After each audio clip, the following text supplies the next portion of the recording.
Pembagian hadis ditinjau dari segi kuantitasnya. Dalam menyampaikan sebuah hadis, terkadang Nabi berhadapan dengan orang yang jumlahnya amat banyak, terkadang dengan beberapa orang, terkadang pula hanya dengan satu atau dua orang saja. Demikian juga halnya dengan para sahabat Nabi. Untuk menyampaikan hadis tertentu, ada yang didengar oleh banyak murid, tetapi hadis yang lainnya lagi didengar oleh beberapa orang. Bahkan ada yang didengar oleh satu orang saja. Begitu seterusnya sampai dengan generasi yang mengabaikan hadis dalam kitab-kitab. Sudah barang tentu, informasi yang dibawa oleh banyak orang lebih meyakinkan dibandingkan dengan informasi yang dibawa oleh hanya satu atau dua orang. Para ulama berbeda pendapat tentang pembagian hadis yang ditinjau dari segi kuantitas atau jumlah rawi yang menjadi sumber berita. Di antara mereka ada yang mengelompokkan menjadi tiga bagian, yaitu hadis mutawatir, masyhur, ahad, dan ada yang membaginya menjadi dua, yakni hadis mutawatir dan ahad. Ulama golongan pertama yang menjadikan hadis masyhur berdiri sendiri dan tidak termasuk bagian dari hadis ahad dianut sebagai ulama usul. Di antaranya adalah Abu Bakar al-Jassah tahun 305 sampai 307 Hijriah. Adapun golongan kedua diikuti oleh kebanyakan ulama usul dan ulama kalam. Menurut mereka, hadis masyhur bukan merupakan hadis yang berdiri sendiri, tapi merupakan bagian dari hadis ahad. Itulah sebabnya mereka membagi hadis menjadi dua bagian, yaitu mutawatir dan ahad. Yang pertama, hadis mutawatir. Pengertian hadis mutawatir. Secara etimologi, kata mutawatir berasal dari mutatabi, yang berarti beriringan tanpa jarak. Dalam terminologi ilmu hadis, ia merupakan hadis yang diriwayatkan oleh orang banyak dan berdasarkan logika atau kebiasaan, mustahil mereka akan sepakat untuk berdusta. Periwayatan seperti itu terus-menerus berlangsung. Semenjak Tobaqot yang pertama sampai Tobaqot yang terakhir, dari redaksi lain pengertian mutawatir adalah hadis yang berdasarkan pada panca indera atau dilihat atau juga didengar, yang diberitahu oleh segolongan orang yang mencapai jumlah banyak yang mustahil menurut tradisi mereka sepakat berbohong. Ulama mutaqaddimin berbeda pendapat dengan ulama mutaakhirin tentang syarat-syarat hadis mutawatir. Ulama mutaqaddimin berpendapat bahwa hadis mutawatir tidak termasuk dalam pembahasan ilmu isnad al-hadis, karena ilmu ini membicarakan tentang sahih tidaknya suatu kabar, diamalkan atau tidak, adil atau tidak perawinya. Sementara dalam hadis mutawatir, masalah tersebut tidak dibicarakan. Jika sudah jelas statusnya sebagai hadis mutawatir, maka wajib diyakini dan diamalkan. Yang kedua adalah macam-macam hadis mutawatir. Hadis mutawatir ada tiga macam, yaitu yang pertama, hadis mutawatir lafzi, yaitu yang diriwayatkan dengan lafal dan makna yang sama serta kandungan hukum yang sama. Contoh, Rasulullah SAW bersabda, barang siapa ini sengaja berdusta atas namaku, maka hendaklah dia siap-siap menduduki tempatnya di atas api neraka. Menurut Al-Basar, hadis ini diriwayatkan oleh 40 orang sahabat. Al-Nawawi menyatakan bahwa hadis ini diriwayatkan oleh 200 orang sahabat. Yang kedua adalah hadis mutawatir manawi, yaitu hadis mutawatir yang berasal dari berbagai hadis yang diriwayatkan dengan lafal yang berbeda-beda, tetapi jika disimpulkan mempunyai makna yang sama tetapi lafalnya tidak. Contoh hadis yang meriwayatkan bahwa Nabi Muhammad SAW mengangkat tangannya ketika berdoa. Abu Musa al-Asy'ari berkata bahwa Nabi Muhammad SAW tidak pernah mengangkat kedua tangannya. Yang ketiga adalah hadis mutawatir amali, yakni amalan agama atau ibadah yang dikerjakan oleh Nabi Muhammad SAW, kemudian diikuti oleh para sahabat, kemudian diikuti oleh tabi'in, dan seterusnya, diikuti oleh generasi sampai sekarang. Contoh hadis-hadis Nabi tentang sholat dan jumlah rakaatnya, sholat id, sholat jenazah, dan sebagian segala amal ibadah yang sudah menjadi ijma di kalangan ulama dikategorikan sebagai hadis mutawatir amali. Yang kedua, hadis ahad. Pengertian hadis ahad. Al-had, jama, dan dari ahad menurut bahasa berarti al-wahid atau satu. Dengan demikian, kabar wahid adalah suatu berita yang disampaikan oleh satu orang. Sedangkan ahad secara istilah banyak didefinisikan para ulama, antara lain kabar yang tiada sampai jumlah banyak pemberitanya kepada jumlah kabar mutawatir, baik pengkabar itu seorang, 2, 3, 4, 5, dan seterusnya, dari bilangan-bilangan yang tiada memberi pengertian bahwa kabar itu dengan bilangan tersebut masuk ke dalam kabar mutawatir. Kabar wahid adalah kabar yang dinukilkan seorang rawi dari seorang rawi yang lain, atau yang dinukilkan seorang rawi dari sekelompok rawi, atau sekelompok rawi menukil dari seorang rawi dan secara jumlah tidak sampai pada batasan jumlah hadis masyhur. Melihat dari beberapa definisi di atas, maka dapat ditarik kesimpulan bahwa hadis ahad adalah sebagai berikut. Yang pertama, hadis yang diriwayatkan oleh beberapa rawi akan tetapi tidak mencapai derajat mutawatir. Yang kedua, perawi-perawi tersebut dalam jumlah mengalami variasi dalam setiap tobaqo atau tingkatan. Yang ketiga, perawi-perawi dalam hadis ahad tidak berdasarkan jumlah, akan tetapi lebih tertuju pada kredibilitas perawi. Yang B, pembagian hadis ahad. Yang pertama, hadis masyhur. Masyhur menurut bahasa ialah al-intisyar wa asyuhu, atau sesuatu yang sudah tersebar dan populer. Atau masyhur ialah hadis yang diriwayatkan oleh 3 orang atau lebih tetapi belum mencapai derajat mutawatir. Menurut ulama usul, hadis yang diriwayatkan dari sahabat tetapi bilangnya tidak sampai ukuran bilangan mutawatir. Kemudian baru mutawatir setelah sahabat dan demikian pula setelah mereka. Ada juga yang mendefinisikan hadis yang mempunyai jalan yang terhingga tetapi lebih dari 2 jalan dan tidak sampai kepada batas hadis yang mutawatir. Adapun menurut istilah terdapat beberapa definisi yang jika disimpulkan hadis masyhur adalah hadis yang diriwayatkan oleh 3 orang atau lebih, hadis yang dalam jumlah setiap tingkatan tidak sama tetapi jumlah lebih dari 3. Hadis yang memiliki jalur terbatas, hadis yang tidak mencapai derajat atau batasan mutawatir. Macam-macam hadis masyhur dapat dilihat dan dikaji dalam 2 bagian besar, yaitu pembagian hadis masyhur dilihat dari tersebarnya atau intisyar hadis dalam perspektif, dan pembagian hadis masyhur dilihat dari kualitas dari pembawa berita dalam rangkaian sanad. Hadis masyhur yang dilihat dari beberapa perspektif bahasa atau intisyar masyhur dalam pembicaraan halayak. Tidak berdasarkan pada kajian hadis yang sebenarnya, boleh jadi hadis masyhur itu hanya terdiri dari 2 sanad, 1 sanad tidak bersanad, bahkan sanadnya palsu. Yang kedua, hadis ahad. Pengertian hadis ahad. Al-ahad jama' dan dari ahad menurut bahasa berarti al-wahid atau satu. Dengan demikian, kabar wahid adalah suatu berita yang disampaikan oleh 1 orang. Sedangkan ahad secara istilah banyak didefinisikan para ulama antara lain kabar yang tiada sampai jumlah banyak pemberitanya kepada jumlah kabar mutawatir, baik pengkabar itu seorang, 2, 3, 4, 5, dan seterusnya, dari bilangan-bilangan yang tiada memberi pengertian bahwa kabar itu dengan bilangan tersebut masuk ke dalam kabar mutawatir. Kabar wahid adalah kabar yang dinukilkan seorang rawi dari seorang rawi yang lain, atau yang dinukilkan seorang rawi dari sekelompok rawi, atau sekelompok rawi menukil dari seorang rawi dan secara jumlah tidak sampai pada batasan jumlah hadis masyhur. Hadis qorib. Hadis qorib adalah hadis yang diriwayatkan oleh 1 orang rawi atau sendirian pada tingkatan maupun sanad. Dengan batasan tersebut, maka apabila suatu hadis diriwayatkan oleh seorang sahabat Nabi SAW dan baru pada tingkatan berikutnya diriwayatkan oleh banyak rawi, hadis tersebut dipandang sebagai hadis qorib. Hadis qorib dibagi menjadi 2 macam, yaitu hadis qorib mutlak dan hadis qorib nisbi.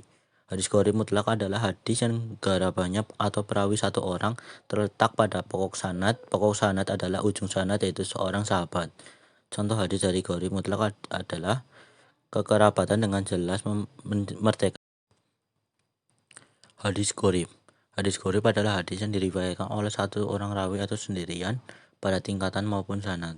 Dengan batasan tersebut, maka apabila suatu hadis diriwayatkan oleh seorang sahabat Nabi SAW dan baru pada tingkatan berikutnya diriwayatkan oleh banyak rawi, hadis tersebut dipandang sebagai hadis qorib.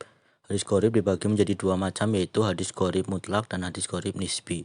Hadis qorib mutlak adalah hadis yang garapannya atau perawi 1 orang terletak pada pokok sanad. Pokok sanad adalah ujung sanad, yaitu seorang sahabat. Contoh hadis dari qorib mutlak adalah kekerabatan dengan jelas merdekakan sama dengan kekerabatan dengan nasab, tidak boleh dijual dan tidak boleh dihibahkan. Hadis di atas diterima dari Nabi oleh Ibnu Umar, dan Ibnu Umar hanya Abdullah bin Dinar saja yang meriwayatkannya. Abdullah bin Dinar adalah seorang tabi'in yang hafiz, kuat ingatannya dan dapat dipercaya. Sedangkan hadis gharib nisbi adalah hadis yang terjadi di gerobah atau perawinya satu orang di tengah sanad. Penyendirian seorang rawi seperti itu biasanya terjadi berkaitan dengan keadilan dan kedobitan, atau kesikohan perawi atau mengenai tempat tinggal kata tertentu. Contohnya hadis gharib nisbi berkenaan dengan kesikohan perawi antara lain adalah artinya dikabarkan bahwa Rasulullah SAW pada hari raya kurban dan hari raya fitrah menjadi surat Qaf dan surat Al-Qamar. Hadis tersebut diriwayatkan melalui dua jalur, yakni jalur Muslim dan jalur Ad-Darqutni. Melalui jalur Muslim terdapat rentetan sanad Muslim, Malik, Dumroh bin Said, Ubaidillah, dan Abu Waqid Al-Laisi yang menerima langsung dari Rasulullah SAW. Adapun melalui jalur Darqutni terdapat rentetan sanad Darqutni, Ibnu Lailah, Khalid bin Yazid Urwah, Aisyah yang langsung menerima dari Nabi SAW. Pada rentetan sanad yang pertama, Dumroh bin Said Al-Muzani disifati sebagai seorang musliman sikoh. Tidak seorang pun rawi-rawi sikoh yang meriwayatkan hadis tersebut selain dirinya sendiri. Sementara itu, melalui jalur kedua, Ibnu Lailah yang meriwayatkan hadis tersebut dari Khalid bin Yazid, dari Urwah dan Aisyah. Ibnu Lailah disifati sebagai seorang yang rawi dan yang lemah. Pembagian hadis ditinjau dari segi kualitasnya. Sebagaimana telah dikemukakan bahwa hadis mutawatir memberikan pengertian yang Yaqub bin Al-Qad. Artinya Nabi Muhammad benar-benar bersabda, berbuat atau menyatakan takrir, persetujuan di hadapan para sahabat berdasarkan sumber-sumber yang banyak dan mustahil. Mereka bersepakat berdusta pada Nabi karena kebenaran sumbernya sungguh telah meyakinkan. Maka ia harus diterima dan diamalkan tanpa perlu diteliti lagi, baik terhadap sanadnya maupun matanya. Berbeda dengan hadis ahad yang hanya memberikan faedah sani, dugaan yang kuat akan kebenarannya, mengharuskan kita untuk mengadakan penyelidikan baik terhadap matan maupun sanadnya, sehingga status hadis tersebut menjadi jelas apakah dapat diterima sebagai hijrah atau ditolak. Hubungan dengan itu, para ulama ahli hadis membagi hadis dilihat dari segi kualitasnya menjadi 3 bagian, yaitu hadis sahih, hadis hasan, dan hadis dhaif. Yang pertama adalah hadis sahih. Pengertian hadis sahih adalah, menurut istilah hadis sahih adalah hadis yang diriwayatkan oleh rawi-rawi yang adil, sempurna ingatannya, sanadnya bersambung-sambung, tidak berilat dan tidak janggal. Definisi yang lain dinyatakan oleh Suyuti adalah hadis yang bersambung sanadnya diriwayatkan oleh perawi yang adil lagi, dobit, tidak syaz, dan tidak berilat. Yang B adalah syarat hadis sahih. Menurut muhadisin, suatu hadis dapat dinilai sahih apabila memenuhi kriteria sebagai berikut. Yang pertama, rawinya bersifat adil. Menurut Ar-Razi, keadilan adalah tenaga jiwa yang mendorong untuk selalu bertindak takwa, menjauhi dosa-dosa besar, menjauhi kebiasaan melakukan dosa-dosa kecil, dan meninggalkan perbuatan-perbuatan mubah yang menodai muru'ah seperti makan sambil berdiri di jalanan, buang air atau kencing di tempat yang sembarangan, bergurau berlebihan, dan lain-lain. Menurut Syuhudi Ismail, kriteria periwayatan yang bersifat adil adalah beragama Islam, bersatu mukallaf, melaksanakan ketentuan agama, memelihara muru'ah. Yang kedua, rawinya bersifat dobit. Dobit adalah bahwa rawi yang bersangkutan dapat menguasai hadisnya dengan baik dengan hafalan yang kuat atau dengan kitabnya, lalu ia mampu mengungkapkan kembali ketika meriwayatkannya. Kalau seorang mempunyai ingatan yang kuat sejak menerima hingga menyampaikan kepada orang lain dan ingatannya itu sanggup dikeluarkan kapan saja, orang itu dinamakan dobtu sadri. Sedangkan kalau apa yang disampaikan itu berdasarkan buku, catatan, atau textbook, ia disebut dobtu kitab. Rawi yang adil dan sekaligus dobitnya disebut sikoh. Yang ketiga, sanadnya bersambung. Yang dimaksud dengan ketersambungan sanad adalah bahwa setiap rawi hadis yang bersangkutan benar-benar menerimanya dari rawi yang berada di atasnya, dan begitu selanjutnya sampai kepada pembicaraan yang pertama. Jadi suatu sanad hadis dapat dinyatakan bersambung apabila yang pertama, seluruh rawi dalam sanadnya itu benar-benar sikot, adil, dan dobit. Antara masing-masing rawi dengan rawi terdekat sebelumnya dalam sanad itu benar-benar telah terjadi hubungan periwayatan hadis secara sah menurut ketentuan tahammul adal al-hadis.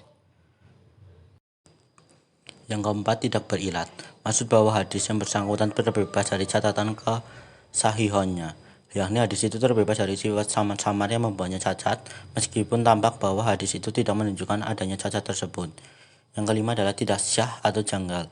Kejanggalan hadis terletak pada adanya perlawanan antara suatu hadis yang diriwayatkan oleh rawi yang makbul yang dapat diterima periwayatannya dengan hadis yang diriwayatkan oleh rawi yang lebih kuat atau raja daripadanya disebabkan kelebihan jumlah sanad dalam kedobitan atau adanya segi-segi tarjih yang lain. C. Klasifikasi hadis sahih. Para ulama hadis membagi hadis sahih menjadi dua macam, yaitu yang pertama sahih li zatihi, yaitu hadis yang memenuhi syarat-syarat atau sifat-sifat hadis makbul secara sempurna, yaitu syarat-syarat yang 5 sebagaimana tersebut di atas. Yang kedua sahih li ghairihi, yaitu hadis di bawah tingkatannya sahih yang menjadi hadis sahih karena diperkuat oleh hadis-hadis lain. Sekiranya hadis yang tidak memperkuat itu tidak ada, maka hadis tersebut hanya berada pada tingkatan hadis hasan. Hadis sahih li ghairi hakikatnya adalah hadis hasan li zati atau hadis hasan karena dirinya sendiri. Hadis di bawah ini merupakan contoh hadis hasan li zati yang naik derajatnya menjadi hadis sahih li ghairi. Yang kedua adalah hadis hasan. Hadis hasan adalah hadis yang telah memenuhi 5 persyaratan hadis sahih sebagaimana disebutkan terlebih dahulu. Hanya saja bedanya pada hadis sahih daya ingatannya perawinya sempurna, sedangkan pada hadis hasan daya ingatannya perawinya kurang sempurna. Menurut Ibnu Hajar, hadis hasan adalah kabar ahad yang dinukil oleh orang yang adil, kurang sempurna hafalannya, bersambung sanadnya, tidak cacat dan tidak syad. Yang keempat adalah hadis dhaif. Hadis dhaif adalah menurut bahasa berarti hadis yang lemah. Secara istilah hadis dhaif adalah hadis yang hilang salah satu syaratnya dari syarat-syarat hadis makbul atau hadis sahih atau hadis hasan. Contoh hadis dhaif adalah barang siapa yang mendatangi pada seorang wanita menstruasi atau haid, atau pada seorang wanita dari jalan belakang dubur, atau pada seorang dukun, maka ia telah mengingkari apa yang diturunkan kepada Nabi Muhammad SAW. Hadis tersebut diriwayatkan oleh At-Tirmizi melalui jalan Hakim al-Atsam dan Abu Tamimah al-Hujaimi dan Abu Hurairah dari Nabi SAW. Dalam sanad itu terdapat seorang dhaif, yaitu Hakim al-Atsam, yang dinilai dhaif oleh para ulama. Kesimpulan yang dapat disimpulkan dalam PPT ini adalah sebenarnya sebagai berikut. Yang pertama, hadis ditinjau dari segi kuantitasnya dibagi menjadi dua, yaitu hadis mutawatir dan hadis ahad. Yang kedua, hadis mutawatir terbagi menjadi 3 macam, yaitu mutawatir lafzi, mutawatir manawi, dan mutawatir alami. Yang ketiga, sedangkan hadis ahad dibagi menjadi 3, yaitu masyhur, aziz, gharib mutlak, dan gharib nisbi. Yang keempat, hadis ditinjau dari segi kualitasnya dibagi menjadi 3, yaitu hadis sahih, hadis hasan, dan hadis dhaif. Yang kelima, baik hadis sahih maupun hadis hasan terbagi menjadi 2, yaitu li zati dan li ghairi. Yang terakhir adalah para perawi hadis mutawatir tidak perlu dipersoalkan baik mengenai keadilan maupun kedobitannya, sebab dengan adanya persyaratan yang begitu ketat sebagaimana telah ditetapkan di atas menjadikan mereka tidak mungkin melakukan dusta.